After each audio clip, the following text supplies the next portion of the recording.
জামায়াতে ইসলামী আমির doctor Shafiqur রহমানের সাথে সাক্ষাৎ করতে তার বাসায় গেছেন বিএনপি চেয়ারম্যান তারেক রহমান। রবিবার 15 ফেব্রুয়ারি সন্ধ্যা 7টার দিকে জামায়াত আমিরের বসুন্ধরা আবাসিক এলাকায় বাসায় যান তিনি। এর আগে সন্ধ্যা 6:30টার দিকে গুলশানের বাসা থেকে রওনা হন তারেক রহমান। শনিবার বিএনপির বিশ্বস্ত সূত্র জানায়, রোববার 15 ফেব্রুয়ারি সন্ধ্যা 7টায় ডক্টর শফিকুর রহমানের বাসায় এবং রাত 8টায় নাহিদ ইসলামের বাসায় যাবেন তিনি।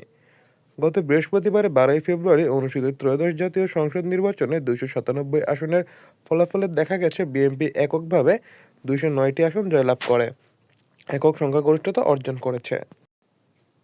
জোটের শরিকদেরও আরও 3টি আসন মিলিয়ে বিএনপি জোটের বর্তমান আসন সংখ্যা 212। দীর্ঘ দেড় দশক পর এমপি ভূমিধস বিজয়ী দলটি কর্মী সমর্থকদের মাঝে নতুন প্রাণের সঞ্চয় করেছে। তারেক রহমানের এই ঐতিহাসিক বিজয়ে তাকে শুভেচ্ছা অভিনন্দন জানিয়েছে অন্তর্বর্তী সরকারের প্রধান উপদেষ্টা অধ্যাপক ডক্টর মোহাম্মদ ইউনূস।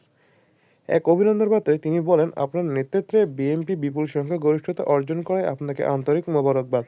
গণতান্ত্রিক উত্তরণের এই ঐতিহাসিক প্রক্রিয়ায় জনগণের স্পষ্ট রায় এবং দেশের সাংবিধানিক ধারাবাহিকতা ও প্রাতিষ্ঠানিক স্থিতিশীলতা অত্যন্ত গুরুত্বপূর্ণ মাইলফলক।